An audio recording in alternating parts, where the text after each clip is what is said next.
And that's a trailer, huh? Oh, yeah. That's actually a wonderful trailer. It's really good. It's a really good. It's a well-paced trailer. Yeah. Welcome into That Movie Show. Welcome, everybody, to That Movie Show. To probably our most requested movie. Definitely. With the exception of Ford Fairlane, which you guys are very hesitant to let me do, Boogie Nights is our most requested movie that we should cover. And we are covering it today. Boogie Nights, which, of course, was released on October 10th, 1997, with a budget of $15 million, came home with $43.1 million at the box office. It was written and directed by Paul Thomas Anderson and starred Mark Wahlberg, Julianne Moore, Burt Reynolds Jr., Don Cheadle, John C. Reilly, William H. Macy, Heather Graham, and a slew of supporting characters. So many people. Philip Seymour Hoffman. Yeah. Oh, my God. The list just goes on and on. We could be here just listing off the cast. But let's jump into the movie because, as I mentioned last week on our Nightmare on Elm Street episode, which you can find on the archives at newageinsiders.com or wherever your favorite podcasts are found, Right. Everyone seemed to hate this fucking movie when they made it. I didn't know that. Well, I shouldn't say everybody because that's absolutely not true, but the two leads. Yeah. Burt Reynolds specifically, he turned down Paul Thomas Anderson 7 times. Okay. Paul Thomas Anderson really was going after Burt Reynolds for this role of Jack Horner, adult film producer and director, and he turned him down 7 times. He hated the idea of promoting the porn industry, felt it was beneath him. Okay. And it was only when Paul Thomas Anderson on the 8th attempt, and Burt was basically yelling at him, telling him to fuck off, leave me alone, stop calling me, I don't want to do this fucking movie. And he basically said, if you bring this type of attitude to the film, I guarantee you a Best Supporting Actor Oscar. Oh. That intrigued old Burt. Yeah, of course. And it ended up, he won a Golden Globe Yep. and was nominated for Best Supporting Actor for the Academy Awards that year. Yeah. But it gets better.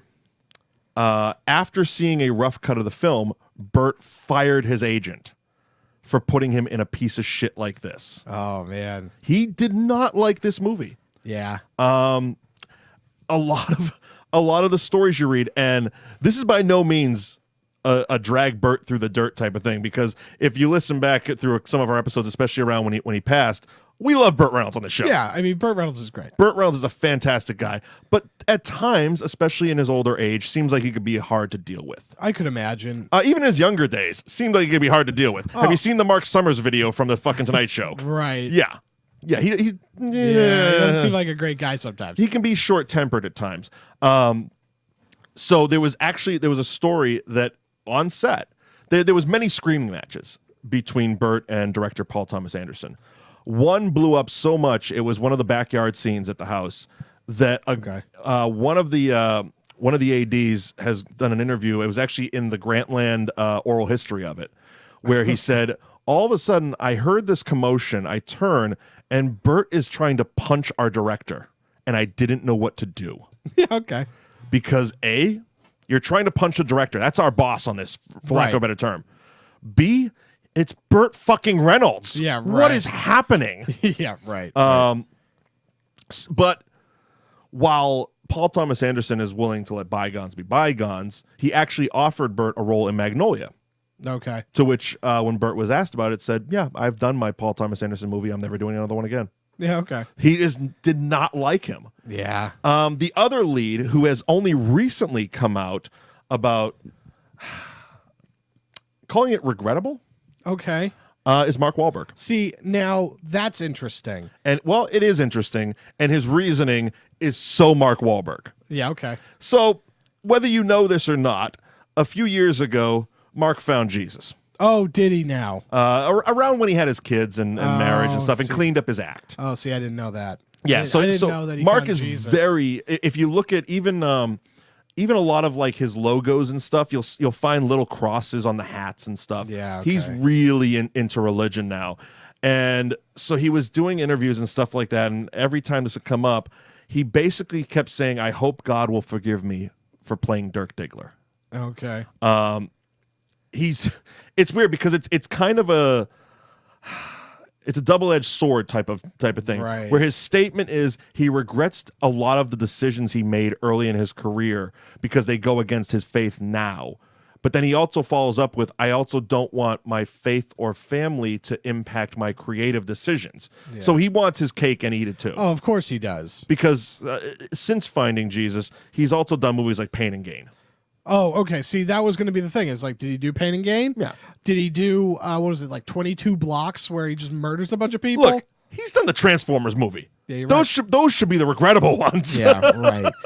This is a good movie. If you can get past, This is actually a wonderful movie. if you can get past the subject matter of it, then this is a good movie. Sure. It's a very good time capsule-y movie. The funny thing about the subject matter is it's done in a way because of how Paul Thomas Anderson shot it. It's not. There's more graphic sex and wild things than this. Oh yeah, no, the You know sex what I mean? and it's not done. Despite what Dirk Diggler keeps saying in the movie, the sex isn't done in a sexy way. right. It's done in a very film set type of way where it's a Right. bunch of sweaty dudes kind of standing around while two people get it on. Right. And you got, Philip Seymour Hoffman over there trying to hold the boom mic while he's hyperventilating because, He Dirk's loves- wahoo is hanging out. He loves Dirk. He loves Dirk. Oh man. John C. Reilly, that whole first sex scene between Dirk and Amber Waves, played by Right. Julianne Moore, it was so not sexy Yeah. in any way. Well, and that's kind of what it It's is. awkward. They're lumbering. She's whispering, "Oh, move over here. Do this. Do that." Everyone's just mesmerized by his cock. Yeah. Well, and it's funny because while it's about porn, it's also just about filmmaking. Yeah, it's about filmmaking and people in general. You know? I loved when because the film ran out, so they had to change the magazine during the sex scene. And as they're moving quick, William H. Macy comes over and he's like, "Oh, we just got to change the film real quick. It looks great. You're doing great. Just give us 2 seconds." Yeah. And Julianne Moore trying to reassure because this is Dirk's first sex Yeah. scene. She's like, "Oh, you're doing great." He's like, "Does it feel good?" Yeah. And I hear that line and I'm like, yeah, that's the furthest thing from anyone's thought right now. Does Right. it feel good? It's like he's so Naive. He plays naive so well. A movie because watching this again, a movie we're going to have to do is Orgasmo Oh, absolutely. because I am 100% down for that. because it's a lot of, you see a lot of like early Dirk Diggler In Joe Young. in Joe Young. Yeah. Because of the same thing where it's just Difference is Joe Young is a Mormon and who doesn't stumbles wanna- upon porn. He does not want to be He's there. not a dishwasher charging guys $10 to watch him jack off. Yeah, right. Yeah. Yeah, very different. He's a kung fu fighting Mormon who doesn't want to do the porn. But he's doing it so they can get married in the Church of Latter-day Saints. Yeah, in Salt Lake In City. Salt Lake City, Utah. Yeah. Oh man. But yes, we will do that one. God, it just I can't I love the movie. And it's one of those movies I think it's because of its length that I don't watch it quite as much as other movies. It's It's what? It's like 155 minutes. yeah, it's up there. It's a longer movie, especially because the title makes you put it closer to Saturday Night Fever. Yep. You know what I mean? Like you immediately, just by title alone, lump those movies together, Sure. and they're not even close. No. You know what I mean? But that's the type of thing you would like, 70s fun dance movie. Right. And it's just like, no, No. not Not what this really. movie's about at all. Maybe 2 scenes of it. Yeah. Right. Well, you even see it in the trailer. They're Yeah. like dancing. There is a synchronized dance scene. Right. And it's just like, yeah, other than that, there's nothing. Right. There's nothing that those two movies have in common. No. He does that little homage to Travolta. Yeah. But of course that's in that dance scene where, again, the opening shot where it's kind of like that steady cam through as you're briefly meeting all the characters. Right. They're on the dance That floor. Goodfellas. Yeah, the Goodfellas scene, and Rollergirl kind of skates up, and we meet Julianne Moore and Burt Right. Reynolds, and we establish them, and okay, there's that, and she skates Right. off, and we see Eddie Adams from Torrance, and him and Jack lock eyes, and Yeah. Jack follows him to the back like as a creep does, and Yeah. hey, so how you doing? Yeah. Like what?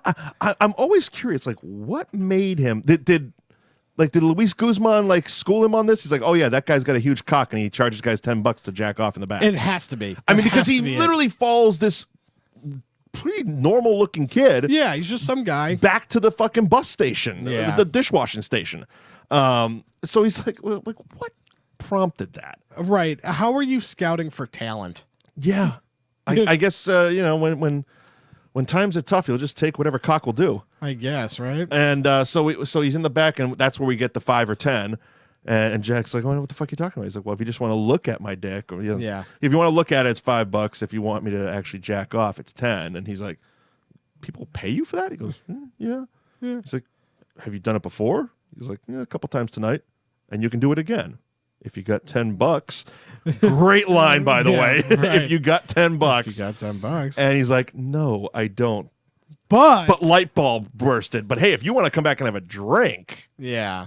And so the pursuit of Dirk kind of builds. And we realize through Dirk doesn't have a great home life. No. Mom's terrible abusive. mother. Yeah, mom's super abusive, and his stepfather's terrible too. The stepfather, not bad.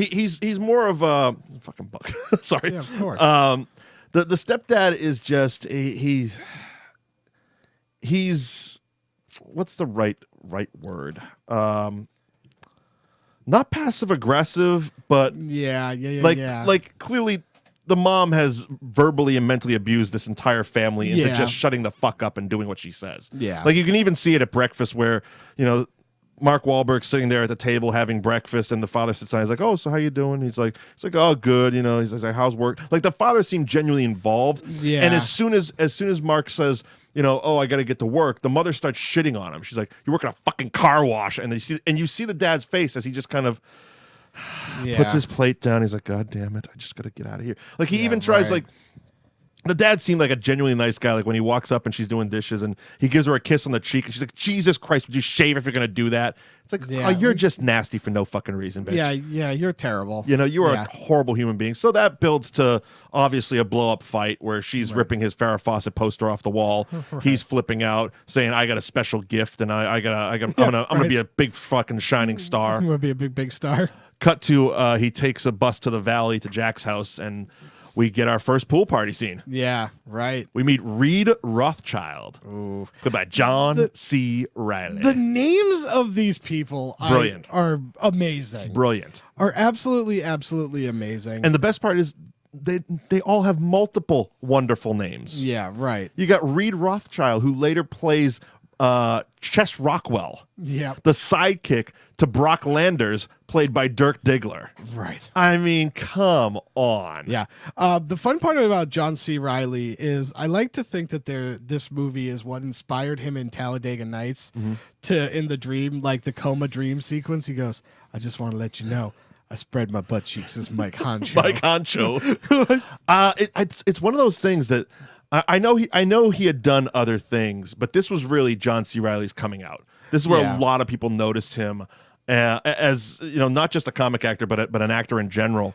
Yeah. And there's actually on the DVD and Blu-ray, there's a whole basically it's called the John C. Reilly Files, and it's all of his improv and outtakes just kind of lumped together in a montagey music video, and it's fucking hilarious. Like you can see stuff that it's like, okay, the scenes were written as they were written, but you can see even their interaction about lifting weights and stuff. Right.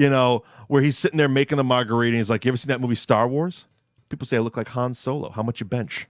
It's wow. Yeah, right. This guy is just mad dogging him right at the gate. Yeah. It's really funny. I love the idea is that they're also going to just make action porns. Well, yeah, I mean, it was, to be honest, that was the style of porn back then. They were trying to make legitimate movies, right? And they just had sex in them. with sex in them.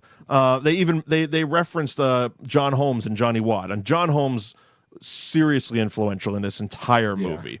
So much. I mean, the whole Rahad Jackson scene at the end with Alfred Molina, right, was directly inspired by the Wonderland murders, which I referenced, I think, two episodes ago. They actually did a movie called Wonderland starring Val Kilmer, who played John Holmes, that covered the entire Wonderland murders, and it's actually a really good film.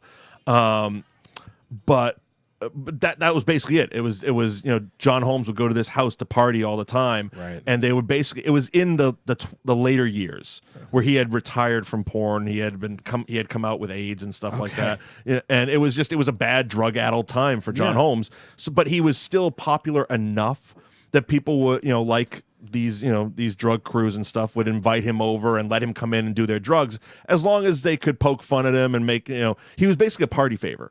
Yeah. So it's like, some girl at the party is like, oh, is that John Holmes? He's like, yeah, you want to meet him? Hey, John, take your cock out.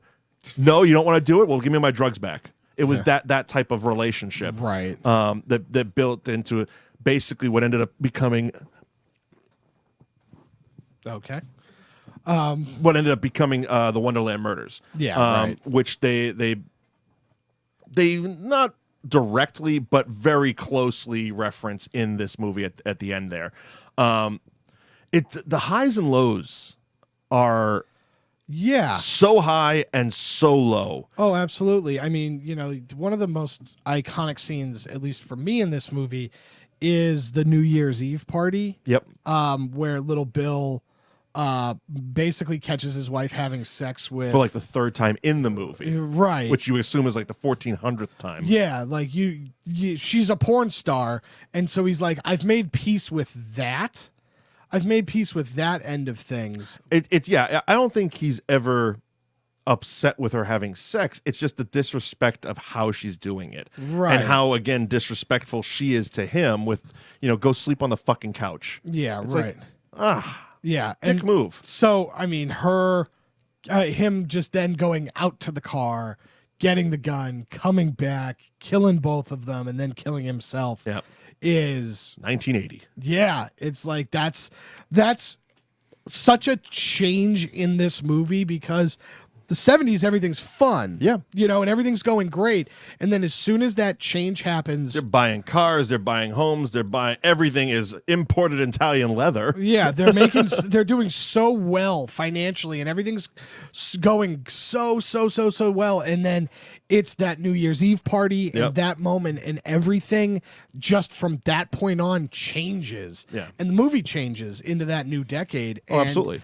And that's such a great moment in this movie, because it is the downward slide for everybody. I mean, I would say John C. Reilly is the most unscathed, but even he's mixed up with Dirk for most of it. Yeah, right. He ends up getting he's at the Ray Howard Jackson murder and all that stuff, and right. And he's in with Tom Jane's character, Tom Jane. He's great. He is wonderful. Todd Parker, the party boy dancer. Yeah, right. So Todd Parker, male stripper. Yep.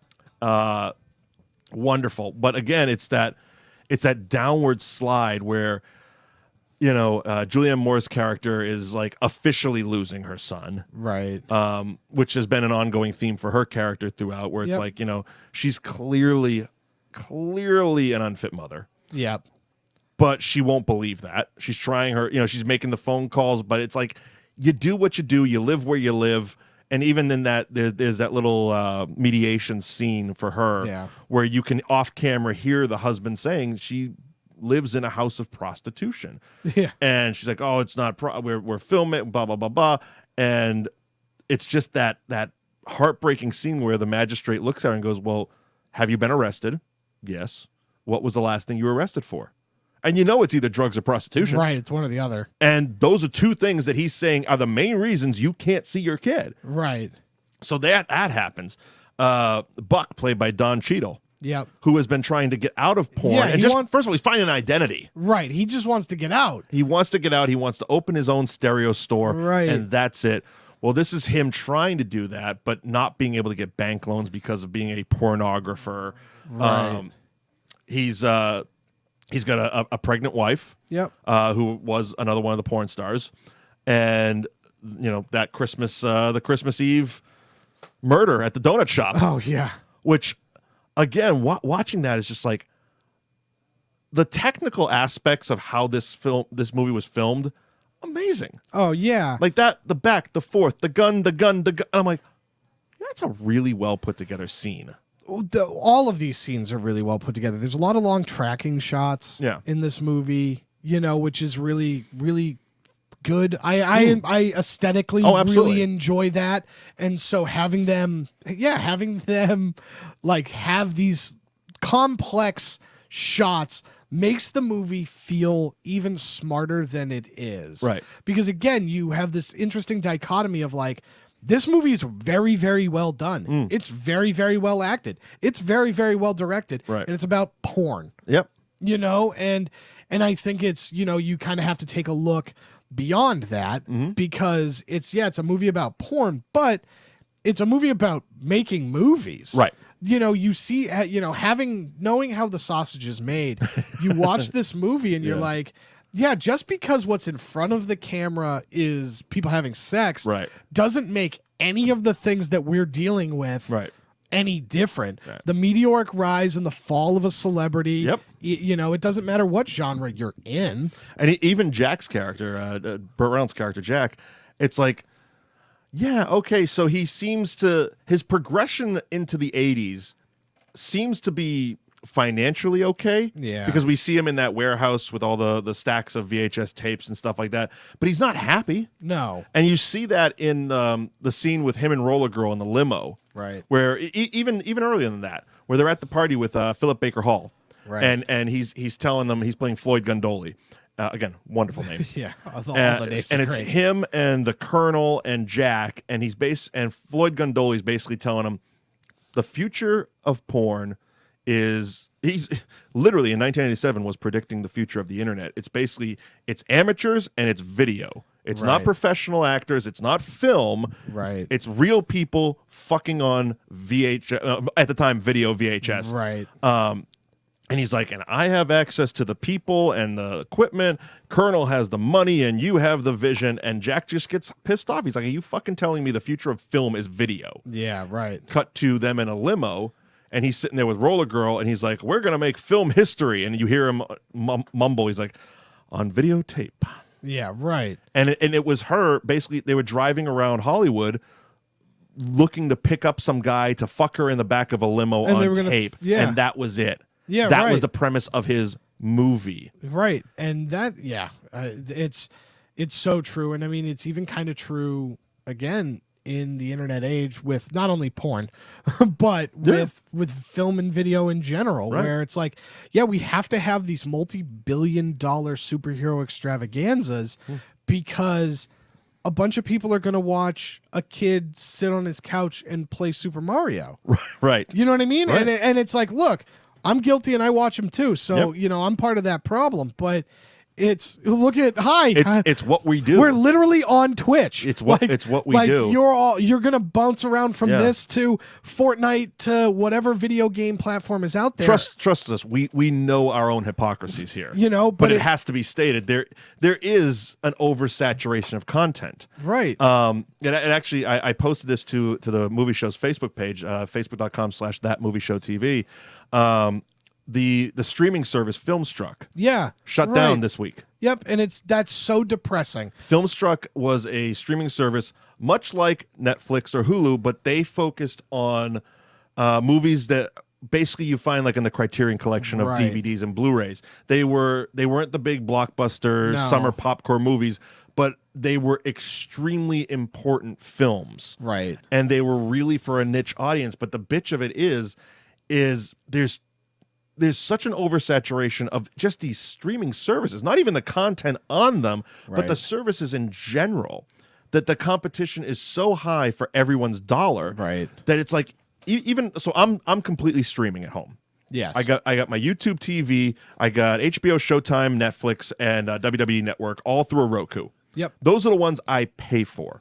And I'm sitting there, I'm like, I would like that. And it's like, but at what point, because I did all that streaming shit to cut my bill. Right, exactly. And at what point do you like, oh, well, now I'm right back where I started. Right. And how much am I really using this stuff? Right. You know what I mean? And next year we got Disney's service that's going to be launching. 2019. They're filming The Mandalorian right now, which is the Boba Fett not movie TV show Yeah. that Jon Favreau is doing. So that's going to be a whole new set of streaming services with original content, but also backlogged movies Yeah. and stuff like that I'm probably going to be paying for. Probably. You know, so that's 10 to 14 more dollars. So it's one of those things that, yeah, it really sucks that a service like Filmstruck that Right.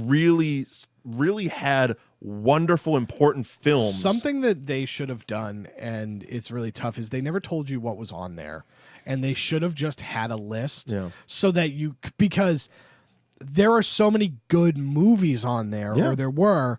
And the part of the problem is that, it's not going to have the buzz name of a Netflix or a Hulu. No. But if I can see a list where this is what is on this service, then I might be more inclined if I'm just an average movie watcher. The majority of them was Criterion. Right. Like they were, because, you know, companies like Criterion, they don't give you like the digital copy thing, but that was like, if you wanted it, that's where you could find most of them. Right. You know, but there was stuff like, you know, RoboCop that can't be licensed both ways, and, you know, MGM needs their money and shit like that. Yeah, right. So, but most of the Criterion stuff was on there. And it was that style of movie as well. Right. You know, it's not the foreign stuff that film. Yeah, exactly. A lot of foreign films, a lot of older films. Yeah. The majority of their catalog was black and white. Yep. And that's going to turn people off too, which is unfortunate. Well, especially again if you're fighting for everybody's dollar, and all of these services are now fighting for everybody's dollar. It's easy for you or I to be like, yeah, that was a service I enjoyed and was worth my money. But we are very much the minority. I understand because that. we don't have kids. Yeah. We don't, you know, it's like, yeah, my kid is never going to watch The Seven Samurai. You know what I mean? Yeah. They're going to watch one of my Netflix favorite because movies. they have Coco. Yeah, right. So why am I going to pay for both? Because I've seen it, and I'm, you know, that's where priorities start to take hold. And the majority of people are going to make a decision like that. How did we get here? We were talking about Jack, the Burt Reynolds character, and how the future of porn, right? The future of porn, but we also were talking about how his character progression is that he is an artist, right? You know what I mean? And his art is being diminished. It also doesn't help that his financier ends up getting busted for child porn. Well, there is that, you know, and so that. But that seemed like such a small speed bump. Yeah, they moved right along with that. Yeah, I feel like in some draft that was going to have a bigger impact. Yeah, I liked how at the end when they were wrapping everything up and it was everybody's happy montage of, you know, yeah, we all got back together and Dirk's having a comeback and all this stuff, and then it's like one random shot of Colonel getting fucked in the prison. Yeah, right. Like, wow. Whoa. It's like John C. Reilly's a happy magician with a nudie assistant. Okay. Buck has his stereo store and a new baby boy. Yeah. Amber is directing commercials. Dirk is on his comeback tour as Brock Landers. Yeah. And Colonel's getting fucked in the ass. Yeah, right. It's just like, oh my God. He really got the Shannon Hamilton approach of the ending there. Yeah. Yeah. Mallrats reference, kids. But it's really funny, you know, you look at Dirk, he ends up crashing in that like Robert Downey Jr. kind of way. Oh, very much. You know, where it's like he ends up getting fired because he can't get an erection because he's doing so much blow. Yeah, I mean, it was just that complete and total cokehead blow up. Yeah. I'm ready to go. I'm a superstar. But meanwhile, Jack already has a replacement standing right next to him. Yeah, right. Johnny Doe. But is it digression? Is that the word? Digression. The opposite of progress. Yeah, digression. Okay. Yeah. Regression. Regress, maybe. Regression. Okay. Whatever that is. Yeah. It was seeing even the quality of films they were making, like from the first Brock Landers movie, right? Where Jack's sitting there and he's happy. He's in the editing room and he's like, "Okay, change this and change that. This is the one I want them to remember me by." To fast forward to the Johnny Doe version of that, where he's sitting there with a gun yelling, "Yeah, bitch, suck my balls," and Jack's like, "How is it?" And the editor's like, "It is what it is," and he just walks out of the room, and it's like, yeah, that's where we've come. That's right. Ha. Exactly. Use actors, real actors. Right. Well, and that's also a problem that we have in this sort of today. Where it's like so many people want to be a big star that, but they don't have a special talent. They don't have a special talent dangling, but they're going to do it for free. Right. And so it sucks because the people that are talented don't get the the actual accolades and Sure. actual opportunities, which is really interesting. Because Dirk no longer has the porn money coming in, Right. he turns to prostitution. And Yeah, a little bit, and they're going with schemes. right. They're very. There was a brief moment where Reed, Dirk, and Todd with what was Philip Seymour Hoffman's character's name? It was Scotty. Scotty. Okay, so they basically turned into the gang from Always Sunny in Philadelphia. Yeah. Where they're plotting a scheme. It's like, Right. all right, how are we going to get some money to get more coke? Yeah. So we got this bunch of fake coke. We're going to sell to this guy who's got a bunch of money. We're going to rob him and sell some coke. Yeah, right. We're gonna this long convoluted. And Dirk's like, yeah, if I get that money, I can fix up the Corvette. Yeah. And then we can get some more coke. We're going to get more coke, right? Yeah, right. They do so much. And Guess how that turns out. terribly. Yeah. So Terribly. so he goes back to jacking off and having guys pay him to jack off. Right, and so he ends up getting beat up by Really 3 guys. Jacked up, by Yeah. a bunch of dudes. And that's kind of the turning point for him. I mean, obviously it's at the kind of the end of the movie. It's the tail end where he stumbles back to Jack's place. Yeah, and it's like, look, you gotta this ain't working. Oh. But But I still got a big dick. I still got a huge dick and I'm a big star. I'm a big star, a big shiny star that knows karate. Yeah, right. Let's talk about that for a second. The 70s loved them some karate. Of course they They did. loved Of them course. some karate. There has been days where I have gotten down a YouTube wormhole for hours on end of Elvis doing karate. Do you know I have never seen any of the Elvis movies? Okay, not Elvis movies. Oh, Actual just Elvis doing karate? Elvis home movies that he would have people film him as he was doing his karate demos. Oh, jeez. It is wonderful. I actually, the first time I really heard about it was Joe Rogan on his podcast. And I'm like, oh my God. So I, type in the YouTube Elvis karate and the world opens up. Oh, God. And you just sit there for hours on end watching Elvis do terrible karate. Yeah. But of course, because he's Elvis, everybody's, On board. They were selling more than anybody in the WWE. Yeah, of course they were. He like throws his leg up and the guy does 4 backflips. Yeah, of course. But that's so very much influencing Dirk as well. You see in his original bedroom in Torrance, lots of Bruce Lee pictures. Oh, of course. Mixed with the Corvette picture, mixed with the Farrah Fawcett and the bikini girls. Yep. Very stereotypical late 70s teenager bedroom. Yeah. But he does a lot of the mirror karate. He does do a lot. Sorry, karate. Yeah, mirror karate. Karate. Which, again, loving John C. Reilly's little bit where when Amber is doing the documentary on Dirk and she's interviewing Reed Rothchild, he's like, yeah, he's really into the karate. Oh, sorry, karate. Dirk's going to kill me for that one. He has to pronounce it exactly karate. Yeah. But he also tries to get into music a little bit. Yep. As you heard. Yeah, he tries to sing. Yep. He does the Heat Will Move You. Yeah, something like that. Wonderful. Again, of course. John C. Reilly, wonderful in those scenes. As Dirk's doing his first demo and John C. Reilly's in the booth just basically jazzercising away with his big 80s fro flopping about. Oh, yeah. And of course, they don't pay for it, so they can't get the demo. So they can't get the demo, which has the magic. Yeah, right. And they can't bring it to the record studio, and the record studio is going to give us the money, and then we got to bring it to you. And then that's when the guy goes, well, that's a YP. That's not an MP. Your problem. Yeah, right. And he's like, now you're just talking over my head with this industry jargon. YP, MP. I don't fucking know. And then Dirk's, of course, like, you know what I think? I'm going to kick some ass. And does the karate pose. It's so funny because it's classic Mark Wahlberg. Yeah, this is what we talked about in Pain and Gain, where I'm not a fan of Mark Wahlberg when he's saving the day in his recent movies. Right. I like dumb as a bag of hammers Mark Wahlberg. Right. You're crushing this. This was wonderful. Yeah, I don't need you being the smartest guy in the room helping Optimus Prime save the universe. Nope. I don't need you to pretend to tell me you're a physicist of some kind in Texas, just side note, in that movie, his daughter, right? He's supposed to be from Texas. Yep. And in that movie, his daughter is like seeing this guy from Boston, and at some point he looks at him and he goes, "What? What are you from? You from Boston? Huh? Why'd you have a bag of Lucky Charms?" And it's just like, wait a minute, you're making fun of this guy from being from Boston because you're supposed to be from Texas, and you say Lucky Charms? Charms. You say Lucky Charms? Yeah. Are you for real? Yeah.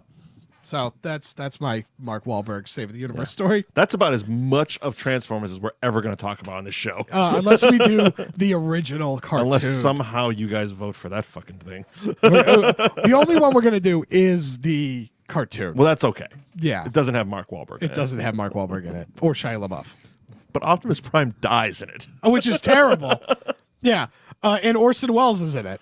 Okay, we kind of have to do that. We'll do that later in the year. Yeah. Fuck, we got off the rails. Because for as good as this movie is, it's really off the rails. It's off the rails. And we've kind of talked about the movie. We have. I think there's the drug when they try to just sell somebody baking soda. Well, that was Rayad Jackson. The Rayad Jackson. Yeah. And it's just like, at what point did you think that was going to work? Totally going to work, man. Yeah. Totally going to work. He's not even going to check it. Not even going to check it. Don't worry about it. He's also got a safe. By the way, I'm going to shoot the guy. Yeah. It's like, what? Todd did not explain this. The most amazing thing about that scene is how did they fit 3 people in a Stingray fucking Corvette? I have no idea. 3 grown men. 3 grown men. 2 people are sitting on each other's laps in the passenger seat. It's 2 seats. Yeah. Where's he going to sit? Yeah, somebody is literally sitting on somebody's lap. So also, like we said, off the rails, a lot of cocaine in this movie. So much cocaine. This could have been called Cocaine the Movie. Right. The cocaine for this particular movie was baby laxatives. Really? Yep. It's in the commentary track. Mark Wahlberg says that he was taking baby laxatives the whole time. He's snorting baby laxatives. That's weird. Yep. How'd that work? A little shitty. Casting what ifs on it. The only one I really have is besides Burt Reynolds being chased for 7 of these things, the part was also offered to Warren Beatty and Sidney Pollack. Gwyneth Paltrow was originally offered at Rollergirl. Okay. I'm so happy it went to Heather Graham. Yeah. And Leonardo DiCaprio was the original choice and wanted to do Dirk Diggler. Okay. But had already signed on for Titanic. Yeah, smart so choice. he suggested his friend from Basketball Diaries, Mark Wahlberg. That's good job. And that's one of those situations where you ultimately made the right choice. Yeah. Like Will Smith did not make the right choice. Now, again, I don't think The Matrix would have been the same movie without Keanu Reeves. So ultimately it worked out well, but Will Smith was supposed to be Neo and instead did Wild Wild West. Chevy Chase was supposed to be Forrest Gump. Instead, he did nothing. See, and again, I think we ultimately ended up with the right choice. But yeah, Leonardo DiCaprio doing Titanic is the right choice. Well, it worked for both of them because Yeah. not only did Titanic go on to be the biggest movie of all time, but by him then putting his friend Mark Wahlberg into this Right. movie, it launched him because at the time he had a very small role in Basketball Diaries. Yeah, he was just with the Funky Bunch. He had just done Fear, which Oh, yeah. was not a huge hit, and even he Right. said, like, I don't know why they cast me in it. It was almost like a dare. But yeah, he was known as Marky Mark. Right. Even as Boogie Nights was opening, he was known as Marky Mark. But as soon as this came out, it's boom, off to the races. Big hit, Corruptor, which was John Woo. 3 Kings, which was a fantastic David O. Russell movie. Yeah. The Yards, Perfect Storm, Planet of the Apes, which not all would be called No. critical successes, but he was making money and he Right. was working his ass off. I mean, Yeah. from Boogie Nights, let's say for the next 4 years or so, he has 1, 2, 3, 4, 5, 6, 7, 8 movies. Yeah, well, because you look at it, and it's like Boogie Nights into Three Kings into The Perfect Storm. Yep. Which is that more like I'm a serious actor stuff. Yep. Planet of the Apes, Rockstar. The Italian Job. So he's definitely going in and out of those, and then obviously as Sergeant Sean Diggum in The Departed. Of course. What it was doing and what I think it did more than anything else was prove his bankability. Yeah. Because right now, Mark Wahlberg on a poster opens a movie. Oh, absolutely. And you just look at you look down his IMDb. Yeah, we can talk shit about all the movies he's been in, and there's been a lot of movies we can talk a lot of shit about him. But it's mostly volume. They make money. Well, one, they make money. They make fucking money. But you also have to look at its volume. And he's keeping his goddamn name and his brand out there. Right. You will not forget about Mark Wahlberg. No. You have 47 feature films. 600 Wahlburgers restaurants. 600 Wahlburgers restaurants. But, for every... I'm just going to try and pull one out of there. For every The Gambler... Yep. You know what I mean? For the Transformers Age of Extinction, sure, it blows up. You know what I mean? And for every Two Guns... I was just going to say Two Guns is another one. For every Two Guns, there's a lone survivor. Yep. Which, we want to make fun of it, but sure. it's going to make money and it's going to be good. People are going to see it. For every Daddy's Home, there's Daddy's Home 2. I'd never seen the first one, but I watched the second one on my flight back from St. John. Yeah. I actually enjoyed it. I didn't see Daddy's Home 2, but I also didn't enjoy Daddy's Home 1. I feel like I enjoyed it, and I feel like if I watched the first one, I would say I enjoy the second one more. One, because of Mel Gibson. Right. And Mel Gibson, I like older Mel Gibson now that he's really kind of leaning into, I'm just going to be an asshole. Right. Where it's wonderful. Plus, the extended banter between... basically Mark Wahlberg and the man who ate Mark Wahlberg, John Cena. Yeah. Wonderful. Of course. Wonderful. And I'm not sitting here saying like, oh, you have to go out and see Daddy's Home too. Yeah, no. But if you have a plane ride for 90 minutes. And it's on there. And it's on the list, hey, sit back. You'll chuckle a couple times. Yeah. Boogie Nights. That is Boogie Nights. That it is. I love this. I do like this movie. Obviously we spent the last few weeks, 4 to be exact, in Horrorland. Yeah. So it's kind of as you nice. do in October. Yeah, as you do in October. So it was nice to kind of get back into quote unquote real movies. You know what I mean? Well, it's nice to branch out a bit. Yeah, just to kind of branch out the genres. Yeah, because we really locked ourselves in on those. Yeah, we did. So I'm really glad that we kind of returned back to form in movies. I really like this movie. If you haven't seen this movie, it's definitely worth it. Oh my God, yeah. Actually, this is another bit of trivia that I had. So, Paul Thomas Anderson had a very, very difficult time getting Hard 8 released, his movie before Boogie Nights. Okay. And he had such a hard time in the studio system and all that shit that when he sold Boogie Nights, he kind of was trying to work into his contract 2 provisos, if you will. Yeah, right. 1, it had to be over 3 hours long. 2, it had to have an NC-17 rating. Oh, fun. And the studio was like, well, you definitely can't have both of them. Yeah. And we're leaning towards not giving you an NC-17 rating either. Yeah. The movie's R-rated and it's only 2 hours and 40 minutes. Yeah. So I think Paul Thomas Anderson, especially watching some of the documentary on the DVD, I think he likes to just fuck with people a little bit. I think he does too. Paul Thomas Anderson's... Because he's even said in interviews, he's like, yeah, Magnolia was way too fucking long. Yeah. So I think it's almost like, let's see what I can get away with. Yeah, I feel like he just does what he does. And at the time, he was very much like the hot commodity indie director on the rise. Right. I mean, 97, it was on that tail end of the whole Miramax indie boom thing. So it's like, oh, let's grab this guy. And he's got this really interesting story about this porn star, kind of John Holmes-ish, that we can probably sell. And it will be very Oscar baity, which it ended up being.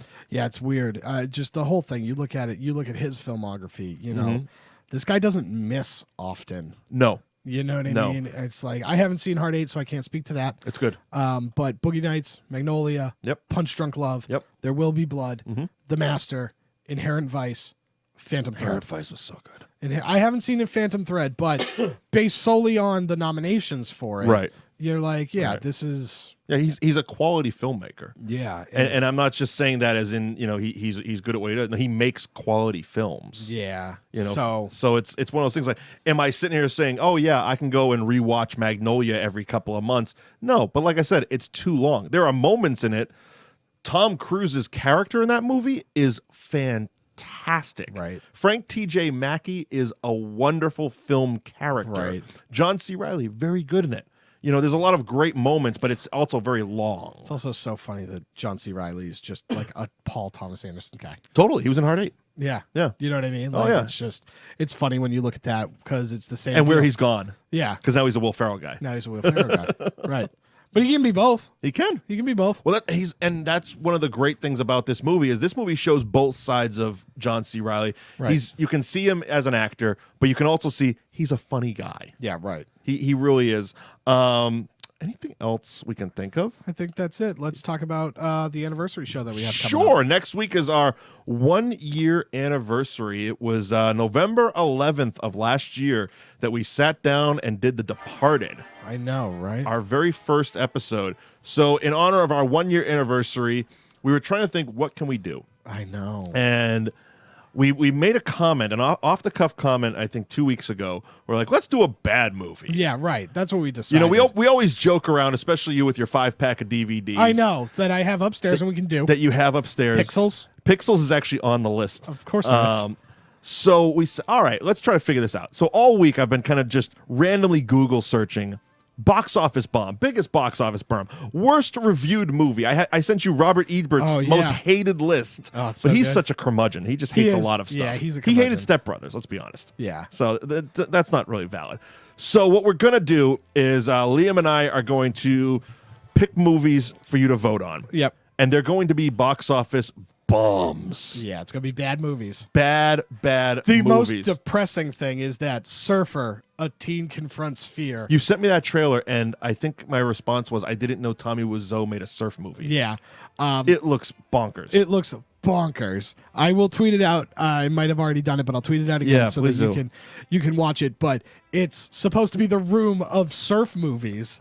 Because we needed that. And so the most depressing part about that is that it's only in theaters because I'm guessing select. they're trying to get the Oscar nominations. I'm guessing select theaters. Yes. Who produced it? I know nothing. Is it one of those things like Netflix put it in one theater just to get the theater run for the Oscar? Yeah, it's a group of people. It's a Christian. Oh, right. It's I keep forgetting that part of it because I asked you if Kirk Cameron was in it. Yeah, Kirk Cameron is not in it. Then it's not a real Christian movie. You're right. You're right. Is Mark Wahlberg in it? No. Because now that we know he loves the Jesus. Yeah, well, he should have been. He should have been. He should have been. He should have been. So we're going to have you vote on a box office bomb for Liam and I to cover next week on that movie show. Thank you for joining us for Boogie Nights. I am Mike Wendt, Liam Stryker. You can follow us on the Twitter at Mike Wendt, at Liam NAI, hashtag That Movie Show, and make sure you subscribe to That Movie Show wherever you subscribe to your favorite podcasts on the New Age Pop channel. Anything else I missed? No, that's it, man. Cool. Let's get on out of here. See you next week.